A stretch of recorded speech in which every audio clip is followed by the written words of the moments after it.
Shiver me timbers. We're not on a pirate ship, Al. No, but we have arrived at Dunedin, Port Chalmers, and we were right outside the timber yard.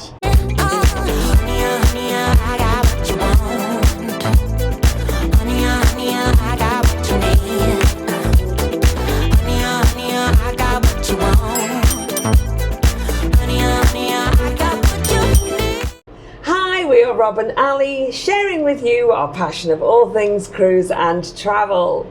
You're right, I've been watching these guys this morning and it's amazing. There is a queue of trucks just coming in constantly. And there's two, I'm not sure what they call, like the little machines that take the logs off the trucks.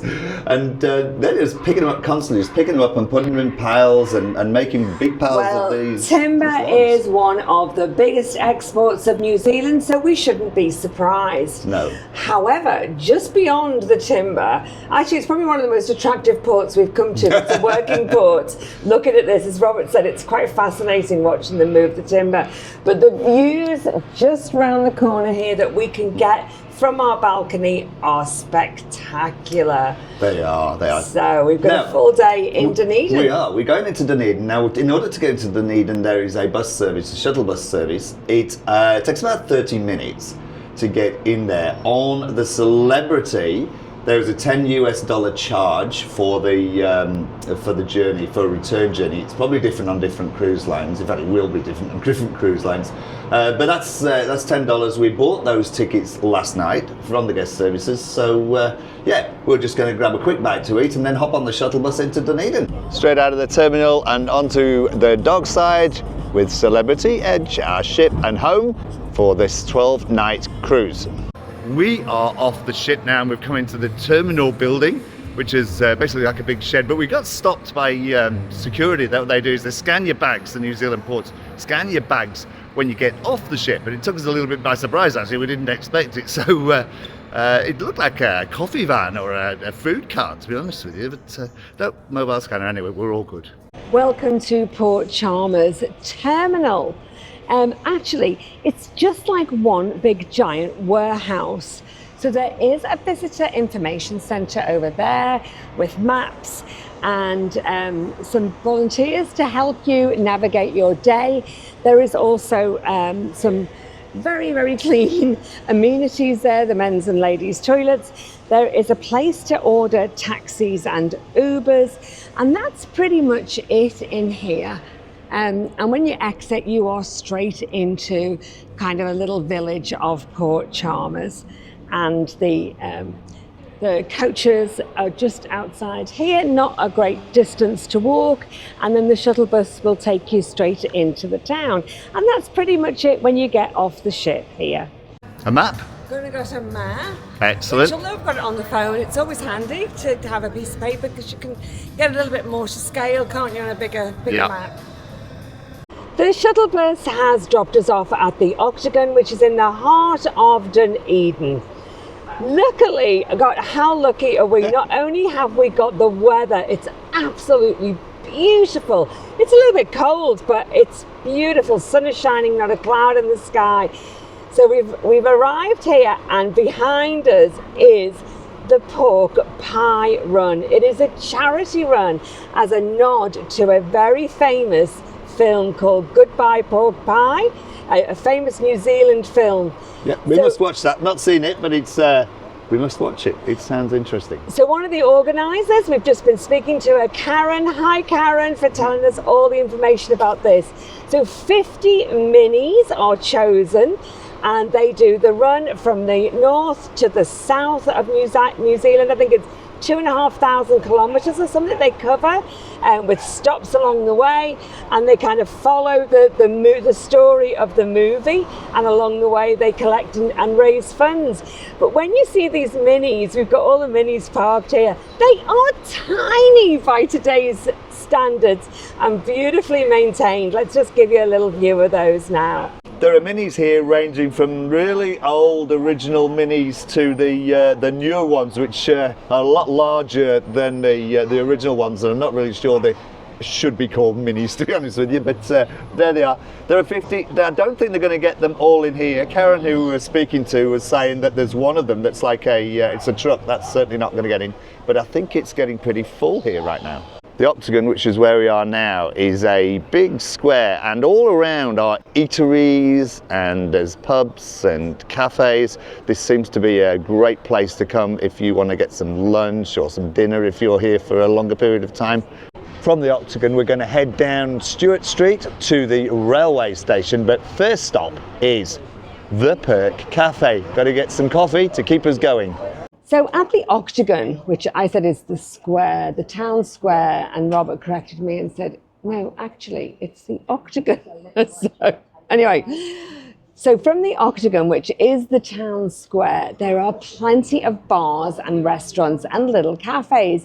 So just on one of the little side streets off there, there are lots and lots of bars and restaurants and cafes. And some of them are quite rustic, like this one we've stopped off at. Beautiful, just to grab a quick cup of coffee, and this had homemade cookies and like really beautiful kind of lunchtime snack foods. So I'm just going to check the map and then we'll be off. So as we're walking down Stewart Street, there are lots of quirky little shops like this one. So this is the Scottish shop. I perhaps shouldn't call it quirky, but it's really unusual. So they've got a kilt making service here as well, where you can buy a kilt from $1,250, which sounds expensive, but they have over 500 tartans available. And there is a lot of fabric and a lot of skill that goes into making a kilt. I think it's a once in a lifetime purchase, isn't it? They last you for a lifetime, a kilt. And then all these hats, and then there's all kinds of lots of little craft things in there as well. Let's carry on walking and see what else we've got. We also passed it was kind of a handmade jewellery jewellery design shop as well that we've just passed. That would have been interesting to go and have a look at. Now here's a really useful tourist information board down Stewart Street. Tells you various places that you can visit, how far they are and which direction. So we're going to check out at least some of these anyway. As I said, first of all, the railway station. And we've come across the Finders Keepers boutique. So it says, come and have a rummage, Finders Keepers. There's all kinds of unusual things in here. I'm not sure whether some of it's pre-loved. I think all of it's pre-loved. I think that's the point. Is that the point of it? There's some new things. Oh here. yeah, Look, that's true. like the designer jewellery. Oh, now Gabby would love this. She would spend hours in here just having a look at all the unusual things you could see. We're here at the railway station, and some might say, why would we want to go and look at a railway station? But this one has a bit of history. Tell us all about it, Elle. It's absolutely stunning. The architecture is absolutely standout for a railway station. It's in a Flemish design. It started in 1900 and was completed in 1906. It was the main hub to connect the South Island with places like Christchurch and other small rural areas for both passengers and for freight. The government funded it, but a lot was spent on it to kind of show its importance as being the central hub for connecting the rest of the South Island. It would have been quite expensive to build, wouldn't it? How much? Well, it says it's about 125,000 in its day, which converts That's pounds, to, wasn't it, in those days? yeah, as well? converts to many millions. When we step inside, you'll see that there's the fine architecture continues. Now today, it hosts functions such as, I think, weddings and those kind of functions. It also is home to a cafe, as well as a sports museum and an art gallery. Yeah, we can see the adverts for some of those there, the sports, the restaurant and the museum. There's also an art exhibition on, and this building actually has a nickname, doesn't it, Elle? Because of the architecture, it's called... Oh, it was the Gingerbread House. The Gingerbread House, that's right. Because of how fine it is. The clock tower is absolutely beautiful. If you look at all the statues around it, they've got horses and unicorns and lions, I can see. Absolutely beautiful. Okay, let's have a step inside and see what's inside.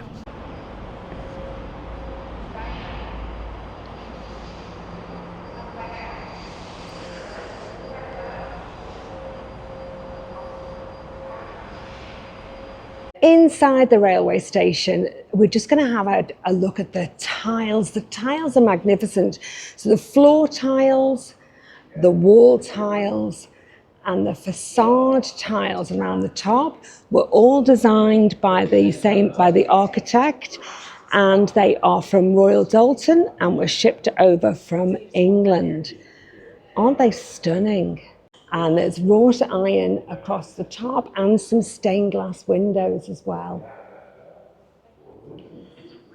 Let's go and have a look at the Sports Hall of Fame and the Art Gallery. There are a number of tours that you can get by train on Dunedin railways. The Teary Gorge, which is supposed to be spectacular, that takes about 5 hours. The Seaside takes about 3.5 hours, and the journey to Oamaru takes 8 hours. That's called the Victorian. The gallery is made up of several rooms with different pieces of art. The Cleveland National Art Awards are housed in several rooms in the upper level of the gallery here. So you go through some smaller rooms and then you get to this larger room right at the end. Luck just seems to have followed us today. So not only have we got the weather, not only did we see the pork pie race, we are now in the railway station in the art gallery, and we are here at the Cleveland National Art Awards. So there's 250 pieces of art are on display here that are all part of the award. Only one will be picked out. It is fantastic. I am completely blown away by the art here. This is probably one of the best art exhibitions I have seen in as long as I can remember. Every piece is it's just so different, it's modern, and there's just so much crammed in here. Yeah, I'm absolutely blown away. I'm so pleased that we managed to get in here and see this. Any that's particularly taken your eye? All of them have taken my eye, but this one, I could see this from across the room. So it's obviously just a kind of the profile, the picture of a lady's face. When you get up close, you will see that it is actually just the glass that is in the frame that's been smashed into pieces to make that face. Absolutely incredible. How many times did this artist have to do this to get this perfect? I do not know, but let's take a close look and you will see what I mean. I think we may be getting a bit of flicker from the lights here, unfortunately, but I don't. I've taken a close-up picture. Can you see? It's literally just smashed. Yeah. Just incredible. But other pieces of art and sculptures as well, completely different from what I have seen from other artists. Incredible, all different mediums. I forgot to mention, even more exciting is every piece here is for sale and is in the catalogue with its price. So the one that really blew me away is by Alex Hodge. It is called Fractured Glass, and it is $1,350. I think that's New Zealand dollars. Bargain. Yeah, it's even cheaper. We'd never get it home in one piece, but it is my birthday. That would be a present I would definitely love to have. It's actually got a red dot on it, and the red dot ones are already sold, so unfortunately... Robert knows that I would spend hours in here picking out a piece to take home, so, but yeah, I'm loving it. This one's not been sold though, Al? Yeah, it's kind of ugly, and although it's dramatic and has a message, I'd find it hard to put that anywhere in the house. I find it hard to put anywhere in a suitcase. This is the business side of the railway. This is where the tracks are, this is where the platform is, and all the trains go to. You can enter the restaurant, the Cobb & Co restaurant from here, and there is the entrance to the art gallery, office, and tickets. Dunedin Station. Next to the railway station is a little bridge that goes across the lines. We're now heading down to the wharf area. And whilst we've exited, a train has come in. Down at the wharf is where you will find Monarch Wildlife Cruises and Tours. Now they do a number of tours on bus, but then the signature one, which is on the boat, it's an hour long and it takes you out to see the albatross. Fortunately we haven't got one booked and we haven't really got time to do it because we've booked for Olveston House. But that is $66 per person for a 1 hour tour. You've got to get yourself up to, I think it's Wellers Point, where the tour starts. So you could hop in an Uber, or I'm not really sure about the distance or cost, but if you wanted to go on that one, Monarch Wildlife Tours. A 10-minute walk from the Octagon, or so it promised, but it's all uphill, so It's we cheated. a big hill. We cheated and we got an Uber. We did. So we've come up to Olveston Historic Home for a tour, there we go, for a tour around Olveston Historic Home. Now, this was recommended to me by a lady that I work with. Her mum apparently runs tours around this, so you never know, we might get lucky and get her mum taking us on this tour. We have to just say the journey in the taxi up here, it is a beautiful, beautiful town, I have to say, and the surrounding area, it's absolutely stunning. You don't actually have to do a lot to appreciate how beautiful this little town is. I'm saying little town. I think it's that sounds city, very patronising, doesn't it? Yeah, but this beautiful area, yeah.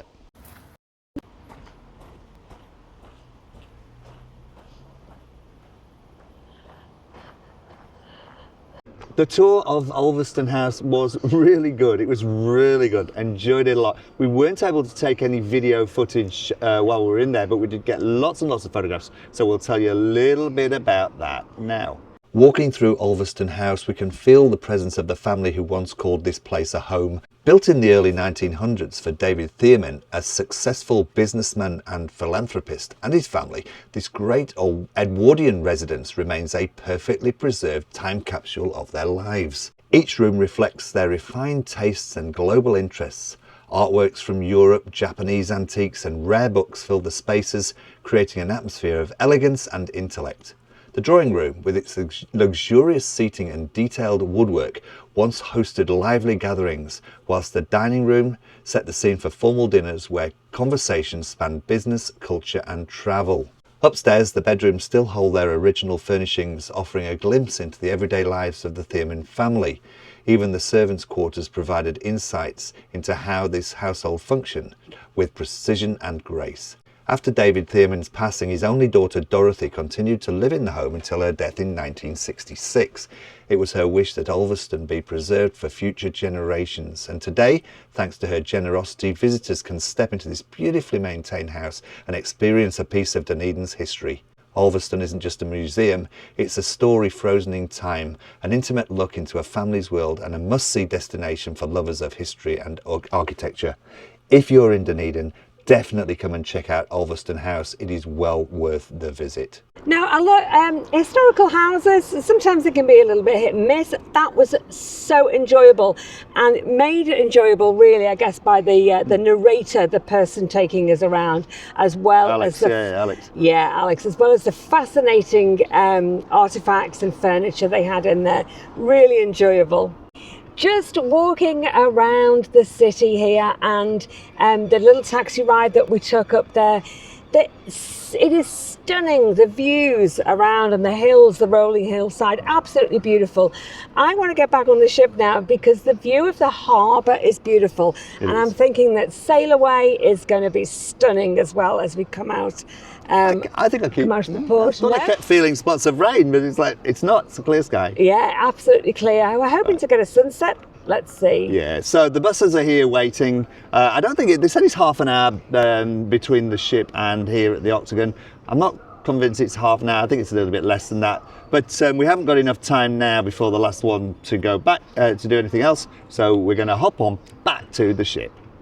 Okay, here we are back at the ship. Actually, I didn't think I'd be able to get that in, but look at that. Celebrity Edge. That's a great view of the ship. Get back onto the ship and we will log back on. Get it? Log on. We're back inside the terminal building. That took 26 minutes, so wasn't too far off when they said about half an hour. Now, before you get off the ship, they do say take some photo ID with you as well as your cruise card. And you need that because they do check your photo ID as well as your cruise card when you're coming back into the terminal. don't leave the ship without it. That is the magic carpet on the side of the ship.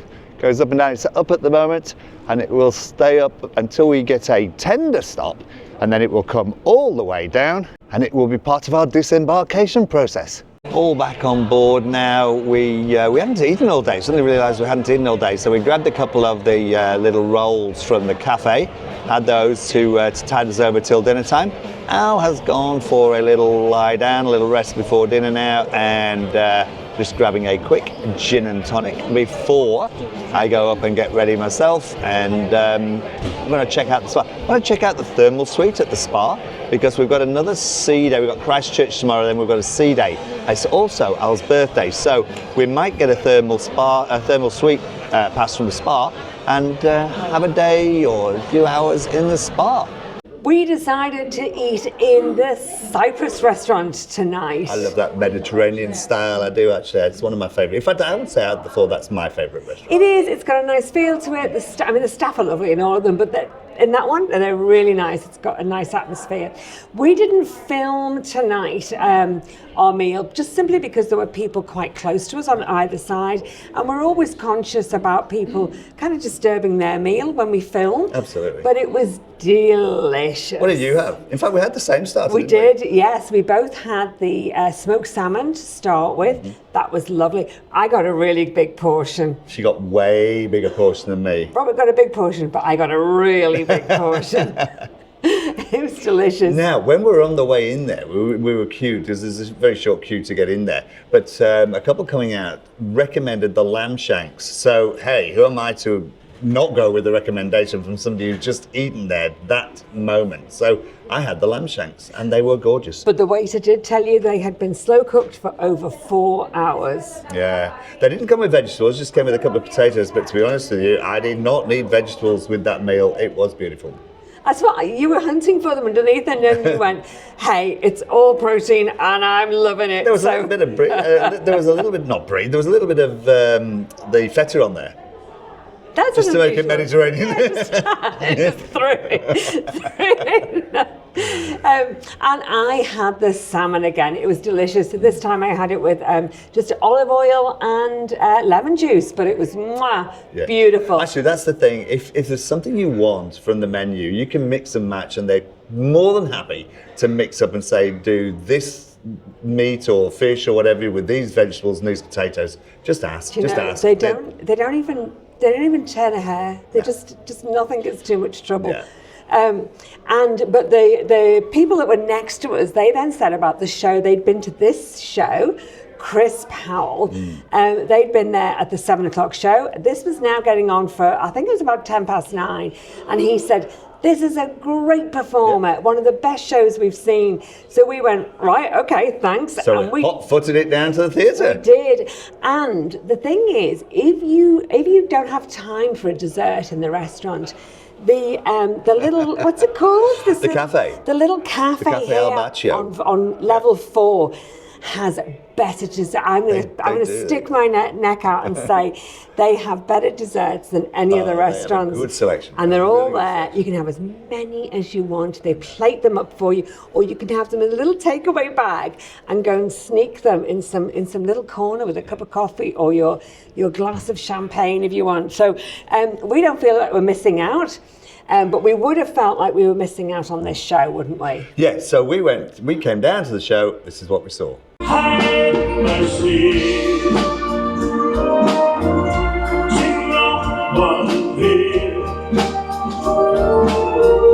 Are you lonesome today?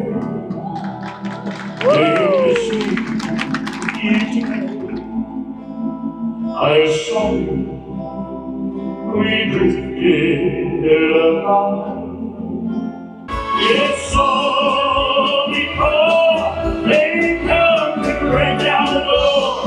I'll forgive you like I just can't take anymore. I'm so glad they came along. I dedicate this song to all the girls I've loved before. Chris Powley was a treat. He's really an all-round entertainer, a bit of a crooner. I think he's got a bit of operatic in there as well. Yeah, so I hope people don't think that I'm insulting him by saying a crooner, but it's that kind of style, the Tom Jones and the He does Neil a bit Diamonds of, and all that kind. That stuff, doesn't yeah. he? Yeah. But he's a real, he's a character. And had a kind of a few jokes and good stories to tell, and really lifted the mood, didn't he? Oh yeah, standing ovation. Yeah, absolutely. So really glad we went and saw that show. Yeah. It's quite nice to have the variety of shows that they do. We have had a bit of a variety, haven't we? Yeah, because it's not just the dancers and those kind of shows. Yeah, and we're only halfway through. I know. I don't know whether any of them repeat. I think some of them do. Azumia that we saw last night, I think she repeats. But I think this guy maybe not, because he's New Zealand. He's from New Zealand. He's probably got on today, does the shows, and then gets off in Christchurch tomorrow.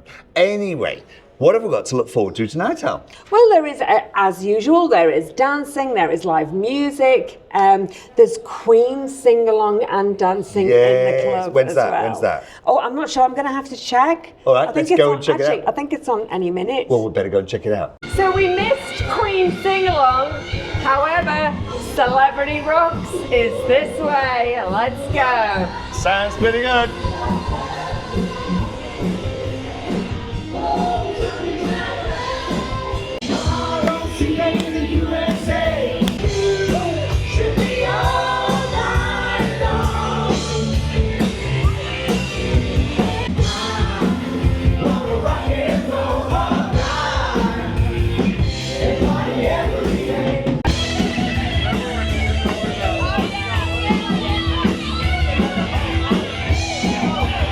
It was rocking at the club. What a fantastic, it was such a fantastic thing for them to do.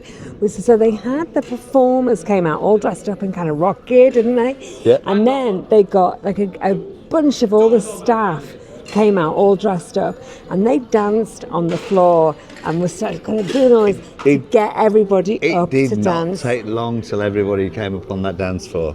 It wouldn't have happened, I don't think, if they hadn't have done that. So that kind of got people going, got people up. I think people were in the mood. I think they were in the mood. They were definitely. Once they started, they just needed that little nudge to get up. Once they were up, the dance floor was packed. It was fun. It was so much fun. That was only lasted about half an hour. Lots of this going on. Only lasted about half an hour, and then we. It was enough. I don't think anybody could have managed. The band could have kept up. It was so high energy, wasn't it? It was really, really good. It was. So then we hopped off down to Eden, because they've got the acoustic band down there. That was a bit of a VIP. We mellowed out. Exclusive. It was a bit of an exclusive performance, wasn't it? There's only about 14, 15 of us in there. It was beautiful. So that's like a real chill out zone, and that was the duo were playing there. And they were, when we walked in, they were playing. What was it? It wasn't the Sweetest Taboo. It was the other one, the Sade song. Oh, yeah. And I said to Robert, this must be 40 years old now. So, because we got the phones out and we were like, it's 40 years, couldn't believe it. Anyway, so then we came back down here. So we're back down the Martini Bar, which is where we tend to end the night. Now we're going to Christchurch tomorrow, so we've got to try and work out what we're going to do. We've got a few ideas, so we need to plan what is going to be the best use of our time, because things are not necessarily just like next to each other. So there's the gondola, but it's a half-hour bus ride out to the gondola, spectacular views. We want to do the punting on the Avon. There's a few other things. We're going to work it out anyway. You'll see if you watch our videos, you'll see what we do. So now, the reason, it sounds like we've left everything very late to organise, but what we do is we have a pretty good idea of what we want to do before, months ago. We already know the kind of things we want to see. But we don't book anything that far in advance, simply because we've been caught out before where change of weather, change of locations, we don't make the stops, and the weather's changed and you just can't do the things you've planned. Or you talk to people and they say things and you go like, I wouldn't mind doing that myself. So we kind of have an idea and then we leave it pretty. We're such daredevils, aren't we? Well, we haven't done the celebrity tours because they are they're a bit pricey Mega for us. expensive. They're a bit pricey. It's a bit out of our, yeah. Anyway, and we've been disappointed on some of the ship tours that we've done as well, where That's true. you just feel like you're just on a coach and you just get driven around, and I don't know, I'm not really into just doing a coach trip like that. So anyway, that's why it's not that we leave everything to the last minute. It's just we do, but those are the reasons why we leave it until later on. So we're going to get back to that now, and we're going to leave this. So if you've liked this video, please hit like, please hit subscribe, and hit the notification button if you want to see more of our videos.